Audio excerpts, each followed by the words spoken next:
ప్రియ సహోదరి సహోదరులారా,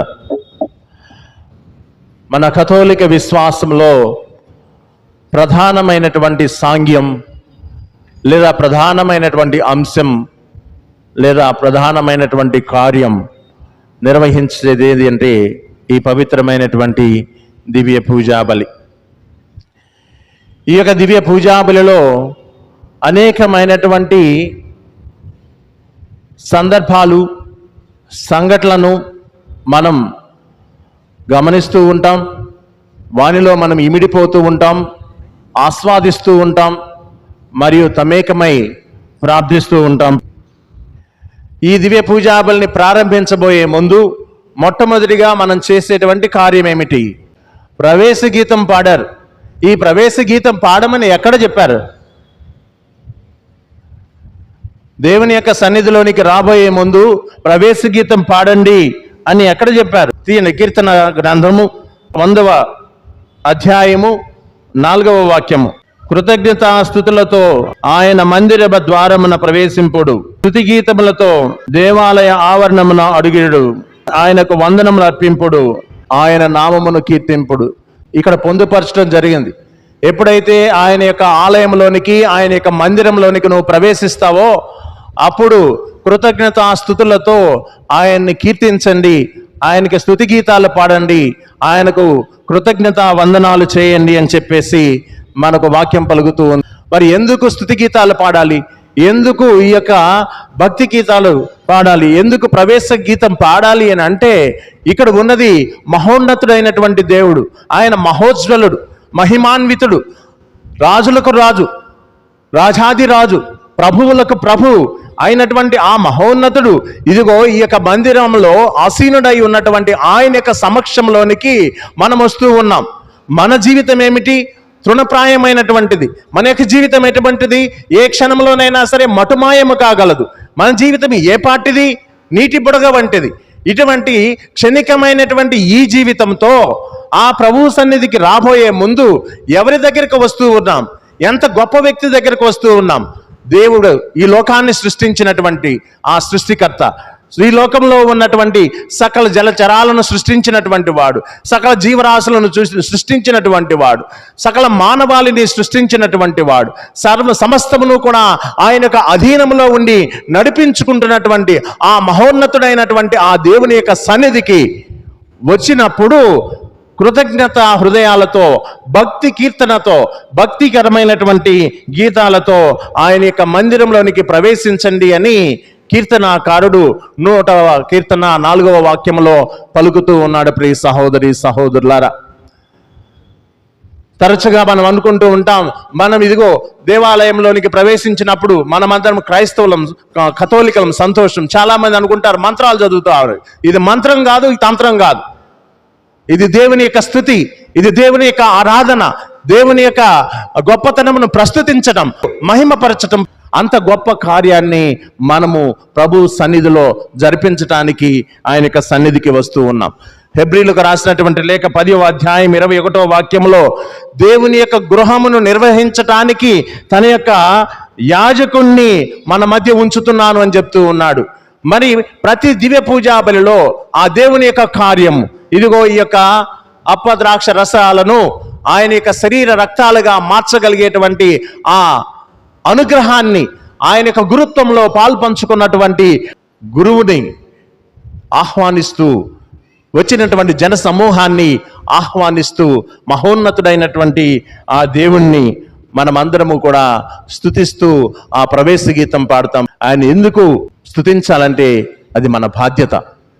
ఆయన ఆరాధించాలి, స్తుతించాలి, సన్నుతించాలి, కృతజ్ఞత తెలియచేయాలి, వందనలు సమర్పణ చేయాలి, మనల్ని మనం సమర్పించుకోవాలి, మనం మన యొక్క విన్నపములను విన్నవించుకోవాలి.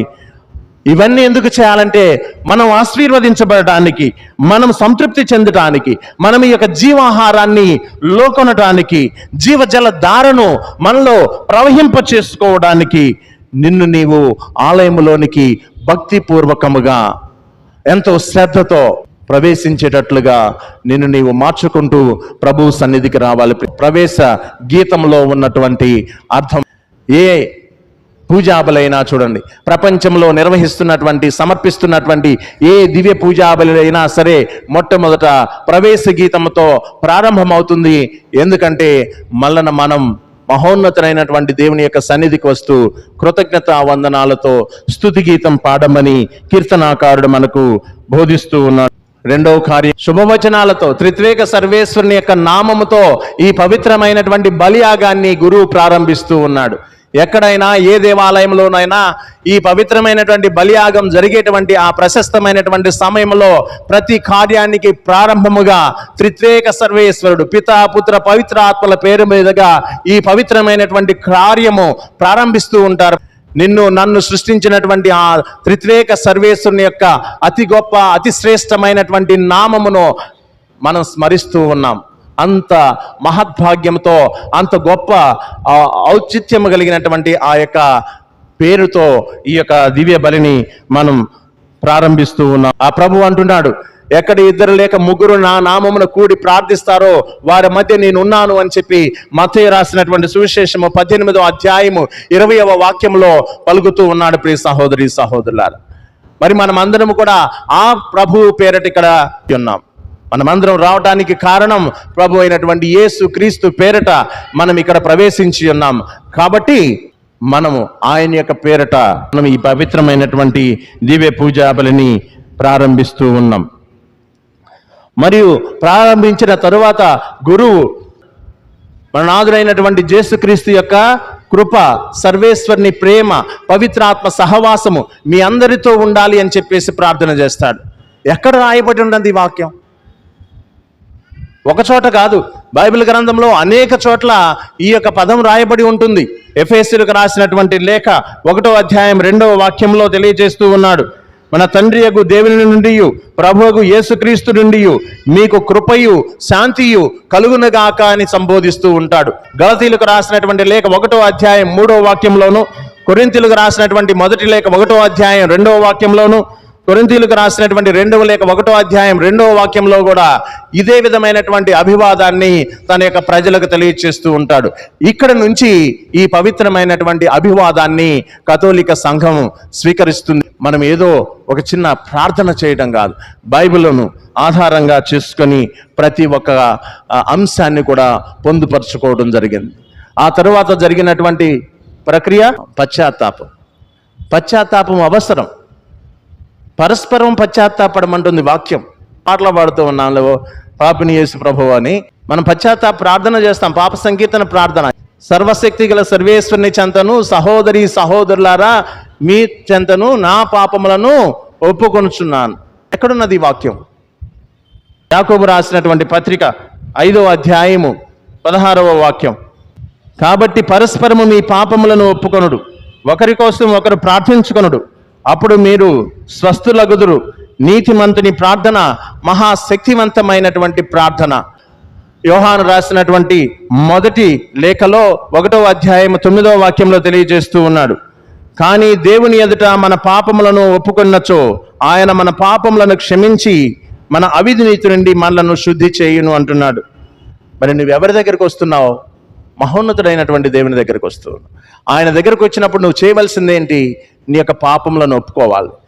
ఈ పాపములు ఎవరి పట్ల చేస్తాం? ఒకరి పట్ల మరొకరు చేస్తూ, తలంపులతోటో వాక్కులతోటో క్రియలతోటో చూపులతోటో చేస్తూ ఉంటాం. కాబట్టి ఈ ప్రార్థనను ఇదిగో ఈ పవిత్రమైనటువంటి వాక్యాలలో ఉన్నటువంటి ఈ యొక్క మర్మమును గ్రహించి ఒక ప్రార్థనా రూపంలో సర్వశక్తి గల సర్వేశ్వరుని చెంతను సహోదరి సహోదరులారా మీ చెంతను నా పాపములను ఒప్పుకొంచున్నాను. తలంపుల ద్వారా వాక్కుల ద్వారా క్రియల ద్వారా చేసినటువంటి ఈ తప్పిదములన్నీ మన్నించండి. ఇది నా తప్పు, ఇది నా తప్పు, ఇది నా గొప్ప తప్పు అంటూ మనం చేసినటువంటి పాపములను మన్నించమని ఆ భగవంతుని ప్రార్థిస్తూ ఉన్నాను. నిస్సహాయుడైనటువంటి నిన్ను, అయోగ్యుడైనటువంటి నిన్ను, అనర్హుడునైనటువంటి నిన్ను ఎంతో ప్రేమించి ఆదరించి క్షమించి తన యొక్క హక్కును చేర్చుకొని తన యొక్క సన్నిధికి నడిపించినటువంటి నీవు ఆ మహోన్నతుని దేవుని యొక్క సన్నిధిలో ఉన్నావు. కాబట్టి ఆ మహోన్నతుని స్తుతించాలి, ఆరాధించాలి, మహిమపరచాలి. మరి గ్లోరియాలో మనం చేసేటువంటిది ఏమిటి? త్రిత్వేక సర్వేశ్వరుని పితనామాన్ని, పుత్రుని యొక్క నామమును, పవిత్రాత్మ యొక్క నామమును కూడా మనం ఏం చేస్తాము? ఆరాధిస్తాము, స్తుతిస్తూ ఉన్నాం, మహిమపరుస్తూ ఉన్నాం, ఘనపరుస్తూ ఉన్నాం. ప్రియ సహోదరి సహోదరులారా, ఇది ఆ యొక్క సందర్భంలో జరిగేటువంటిది. సంఘం కోసం ప్రార్థించమంటుంది వాక్యము. ఫిలిప్పీలకు రాసినటువంటి లేఖ 4వ అధ్యాయము 6వ వాక్యము. దేనిని గూర్చియు విచారింపకడు, మీకు ఏది అవసరమో వాని కొరకు మీ ప్రార్థనలో దేవుణ్ణి అర్థింపడు, కానీ ఆ విధముగా అర్థించినప్పుడు కృతజ్ఞతాపూర్వకమైనటువంటి హృదయంతో ప్రార్థింపుడు అని. మరి మనమందరము కూడా మన యొక్క ప్రార్థనలను, మన యొక్క విన్నపములను, విజ్ఞాపనలను, వీటినన్నింటినీ, ముఖ్యంగా మన యొక్క అవసరతలను, సంఘ అవసరాలన్నింటినీ కూడా గురువు సమర్పిస్తూ ఈ యొక్క పవిత్రమైనటువంటి సంఘ ప్రార్థన చేస్తాడు. ఇవి మొట్టమొదటి ప్రక్రియలో ఉన్నటువంటి అంశాలు. ఎక్కడ బైబిల్లో లేనటువంటి అంశం చూపించండి, దీనిలో ఎక్కడ బైబిల్లో లేనటువంటి కార్యము చూపించండి. ప్రతి ఒక్కటి కూడా బైబిల్ నుంచి ఎంతో శ్రద్ధతో స్వీకరించబడినటువంటిదే. కాబట్టి నువ్వు గుళ్ళోనికి ప్రవేశించేటప్పుడు మహోన్నతుని యొక్క సన్నిధిలోనికి వస్తున్నామని విశ్వసించండి. అల్లాటప్పటిగా రావద్దు. మన యొక్క జీవితాలను, మన యొక్క కుటుంబాలను అస్తవ్యస్తం చేసుకోవద్దు. పవిత్రుడు, మహోన్నతుడు, మహిమాన్వితుడు అయినటువంటి ఆయన యొక్క సన్నిధికి వచ్చేటప్పుడు ఎంతో భక్తితో, ఎంతో శ్రద్ధతో, ఎంతో వినయముతో మరియు ఎంతో కృతజ్ఞతాభావముతో ఆయన దగ్గరికి ప్రవేశించి నీ యొక్క పాపములను ఒప్పుకొని నీలో ఉన్నటువంటి కల్మషాన్ని తొలగించి పవిత్రుడైనటువంటి ఆయన యొక్క సన్నిధిలో కొద్దిసేపు సంతోషంగా, ఆనందంగా గడుపుతూ నీ బాధను, నీ వేదనను, నీ ఆవేదనను ఆయనకు సమర్పించుకుంటూ ఆయన యొక్క ఆశీర్వాదములను, ఆయన యొక్క అనుగ్రహాలను పొందుకుంటూ నీ యొక్క అవసరాల కోసం ప్రార్థించమని, ఆయన్ను సన్నుతించమని మొట్టమొదటి ప్రక్రియ మనకు తెలియచేస్తున్న దివ్య బలిలో ఉన్నటువంటి మొట్టమొదటి కార్యం. రెండవది దైవాక్యాచరణ. ఈ దైవ వాక్యాచరణలో మొట్టమొదటి పట్నం ఈ పాత నిబంధనలో తీసుకోవాలని మనకి ఎవరు చెప్పారు? నెహెమ్యా చెప్తాడు, ధర్మశాస్త్రం నుంచి తీసుకోండి మొట్టమొదటి వాక్యాన్ని అని. నెహెమ్యా రాసినటువంటి గ్రంథంలో 8వ అధ్యాయం 8వ వాక్యంలో వారు ధర్మశాస్త్రమును చదివి దాన్ని అనువదించరి, దాని తాత్పర్యమును వివరించరి, ఆ చదివిన భాగము ప్రజలు అర్థము చేసుకొనిరి అని చెప్పి తెలియజేస్తూ ఉన్నది. మనకు 3 పట్టణాలు ఉంటాయి. ఈ 3 పట్టణాల్లో మొదటి పట్టణము పవిత్రమైనటువంటి పాత నిబంధన నుంచి మనం దాన్ని స్వీకరిస్తూ ఉంటాం. పాత నిబంధనలో నుంచి ఈ మొట్టమొదటి పట్టణాన్ని మనం చదివిన తర్వాత భక్తి కీర్తన చదువుతాం.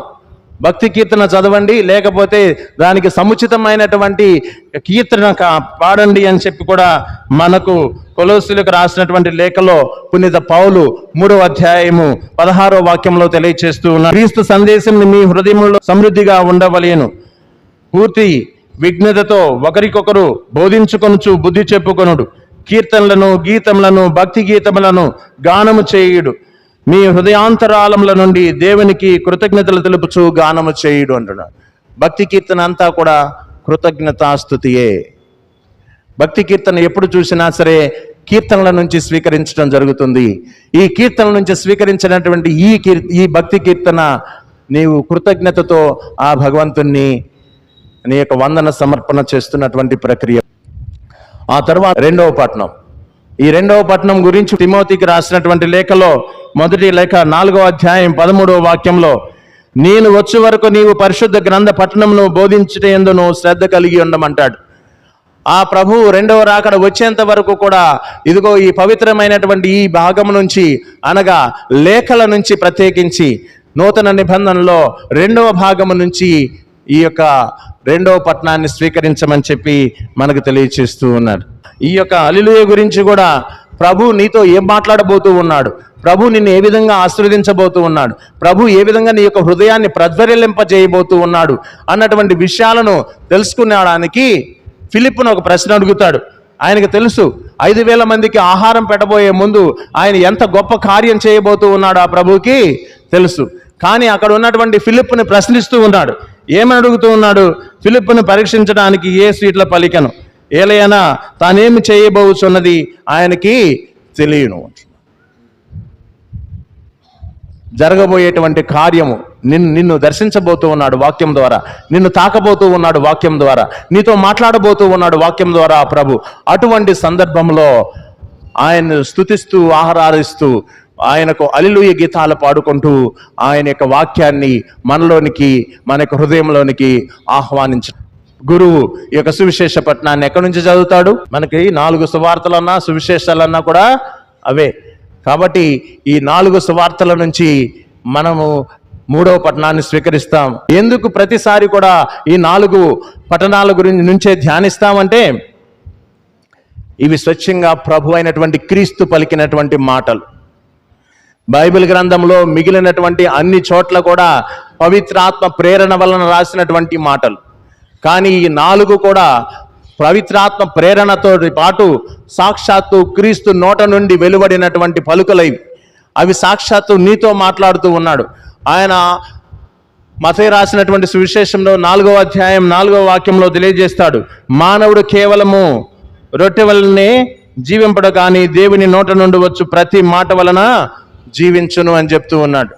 ప్రభు అయినటువంటి క్రీస్తు నీతో మాట్లాడటానికి, నీతో సంభాషించడానికి, నిన్ను చక్కపరచడానికి, నిన్ను స్వస్థపరచడానికి, నిన్ను క్షమించడానికి, నీలో ఉన్నటువంటి లోపాన్ని సరిదిద్దడానికి, నీ కుటుంబాన్ని ఆశీర్వదించడానికి, నీ బిడ్డలను ఆశీర్వదించడానికి, నిన్ను సక్రమమైనటువంటి మార్గంలో నడిపించడానికి, నీలో ఉన్నటువంటి అనేకమైనటువంటి సమస్యలను పరిష్కరించడానికి సాక్షాత్తు ఆయన వాక్య రూపంలో పవిత్రమైనటువంటి ఈ యొక్క సువిశేష పట్టణం ద్వారా మన చెంతకు వస్తూ ఉన్నాను. అందువలనే నా మాటలు నీవు తినేటువంటి ఆహారము వంటివి కావు, అవి నిత్య జీవపు మాటలు అంటున్నాడు. నీవు కేవలము నేనిచ్చేటువంటి, నువ్వు సంపాదించేటువంటి రొట్టెతోటి, నువ్వు వండుకునేటువంటి అన్నంతో మాత్రమే నువ్వు బ్రతకవు. నా నుండి వచ్చేటువంటి నోటి మాట ద్వారానే నువ్వు బ్రతకగలవు అని చెప్తూ ఉన్నాడు. ఇంట్లో బహుశా చక్కగా వండినటువంటి పదార్థం ఉండి ఉండవచ్చు, నీకు ఆకలి కూడా వేసి ఉండవచ్చు. కానీ అదే సమయంలో నీలో ఎనలేని బాధ, ఆవేదన, ఒక విధమైనటువంటి అసంతృప్తి ఉందనుకో, నిండా కూడా భోజనం ఉన్నా సరే చేయాలనిపిస్తుందా? మనసులో చెప్పుకోలేనంత బాధ, ఆవేదన, అలజడి. కానీ అప్పుడు దైవ గ్రంథంలో ఉన్నటువంటి వాక్యం నీతో మాట్లాడుతూ నీకు ఎనలేని ధైర్యాన్ని ఇస్తుంది. భయపడకు, నేను నీకు తోడుగా ఉంటాను. కలవరపడకు, నేను నీ చెంతనే ఉన్నాను. మానవుడు కేవలము రొట్టె వలనే జీవింపడు, నా నోట నుండి పలికేటువంటి వచ్చేటువంటి ప్రతి మాట వలన జీవిస్తాడు అన్నటువంటి మాట. ఈ 3 పట్టణాలు ప్రత్యేకంగా ఎంచుకొనబడ్డాయి. నెహెమ్యా చెప్తూ ఉన్నాడు ధర్మశాస్త్రం నుంచి తీసుకోమని. తిమోతి చెప్తూ ఉన్నాడు క్రీస్తు యొక్క 2వ రాకడ గురించి వేచి ఉన్నటువంటి నీవు పవిత్రమైనటువంటి లేఖనాల నుంచి లేదా పవిత్రమైనటువంటి పత్రికల నుంచి తీసుకోమని.